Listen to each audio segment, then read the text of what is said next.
नमस्कार दोस्तों, मेरा नाम ज़ीशान है और देश की बात में आपका स्वागत है। सो गाइस, इस वीडियो के माध्यम से आज हम बात करने वाले हैं कंगना और शिवसेना की। तो जैसे कि आपने देखा होगा कि कंगना और शिवसेना के बीच में जो घमासान इस समय चल रही है, कि जिस तरीके से लाइक कंगना ने बहुत सारे स्टेटमेंट्स जो हैं वो शिवसेना के ख़िलाफ़ दिए हैं, बहुत सारी चीज़ें ऐसी कही हैं और शिवसेना ने भी उसके अगेंस्ट में बहुत सारे एक्शंस लिए हैं। So basically what we are going to discuss in this video, हम इसमें ये डिस्कस करेंगे कि कौन सही है कौन गलत है। So guys, first of all we must understand both of the side. हमें दोनों सिक्के के दोनों पहलुओं को समझना पड़ेगा यहाँ पर।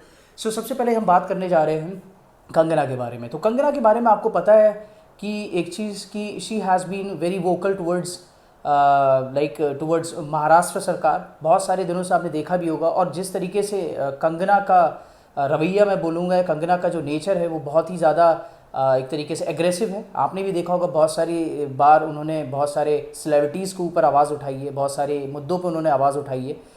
नेपोटिज़म, जैसे कि आपको पता होगा भाई बंधु, जो भाई चारा जो चलता है हमारी फिल्म इंडस्ट्री में, तो उसके खिलाफ भी उन्होंने बहुत सारी आवाज़ उठाई है। तो कहने का मतलब ये है कि कंगना हमेशा से ही बहुत ज़्यादा वोकल रही हैं इन सारी मुद्दों के लिए। सो बेसिकली, और अभी रिसेंटली उन्होंने जो जो रिया और सुशांत का जो मुद्दा था उस पर भी उन्होंने बहुत सारा बयान दिए थे, बहुत सारे न्यूज़ चैनल्स में भी आके उन्होंने बहुत सारे चीज़ों को रखा था अपना। तो कहने का मतलब ये है कि इट इज़ गुड। अगर रिया सुशांत के मुद्दे की अगर हम बात करें, दैट इज़ फाइन। लाइक सभी को आवाज़ उठानी चाहिए उसके लिए, जिस तरीके का हुआ है सुशांत के साथ। अगर जिस तरीके के जिस तरीके के हालातों में उन्होंने सुसाइड किया है या किसी भी तरीके की हत्या है या कुछ भी है, साजिश है ये, तो दैट्स गुड। बट देखा गया होगा आप लोगों ने कि जब से ये मुद्दा चला है, कंगना ने कहीं ना कहीं इस मुद्दे को भुनाने की कोशिश करी है। उन्होंने एक तरीके से इस मुद्दे के ज़रिए अपनी जो पॉलिटिक्स मैं बोलूँगा उसको कहीं ना कहीं इन्होंने आगे लेके आई हैं। और जिस तरीके से महाराष्ट्र सरकार के ख़िलाफ़ वो बोलती हैं, उससे भी उनका एक एजेंडा पता चल जाता है। एजेंडा तो नहीं कहूँगा मैं, एक प्रोपोगेंडा पता चल जाता है कि उनका कहना क्या है। ये सारा किस्सा स्टार्ट कहाँ से हुआ था? कंगना रनावत को देखा होगा आपने कि स्टार्टिंग से ही, शुरुआत से ही, जब से ही सुशांत राज सिंह का मुद्दा चला है तब से ही वो बहुत ज़्यादा वोकल हैं, बहुत ज़्यादा बयान देती हुई आई हैं महाराष्ट्र सरकार के ख़िलाफ़। और उसके बाद जिस तरीके का महाराष्ट्र सरकार ने उनके ख़िलाफ़ एक्शन लिया है वो भी मेरे हिसाब से बिल्कुल गलत है। उनके घर को गिराया जाना, अगर उनका बंगला गलत था, गलत तरीके से बना था, तो उसको कोर्ट के ज़रिए उसको सारी चीज़ों को करना चाहिए।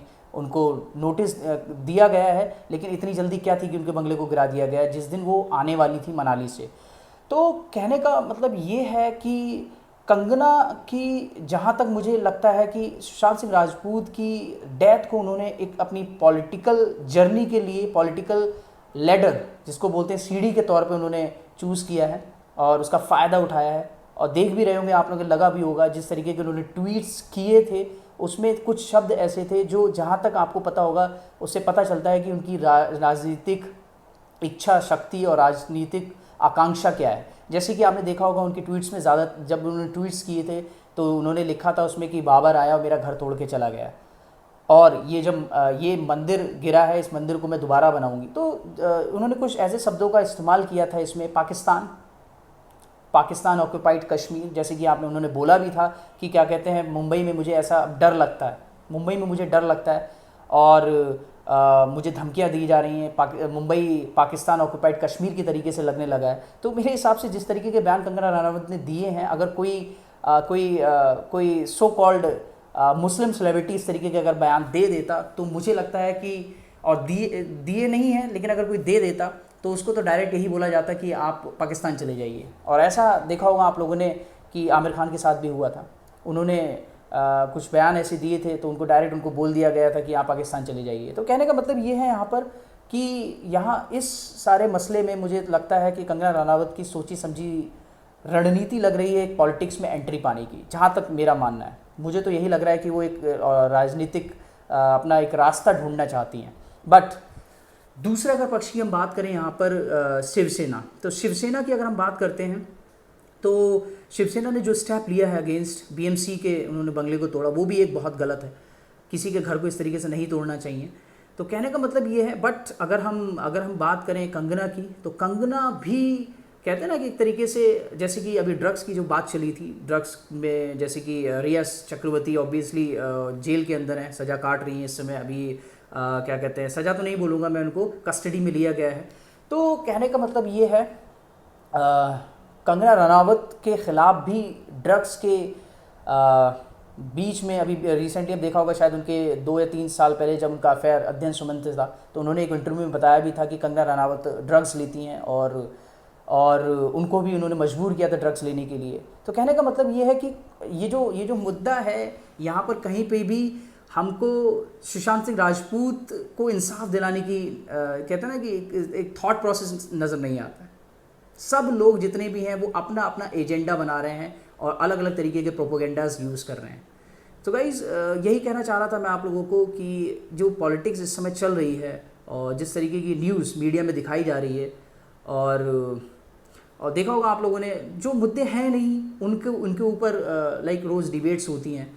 तो मेरा इस चैनल के माध्यम से कहने का मकसद यही है गाइज़, ये सारी चीज़ें आज चल रही हैं, न्यूज़ में हैं, जिसका जो मकसद है वो उसका मकसद निकल जाएगा।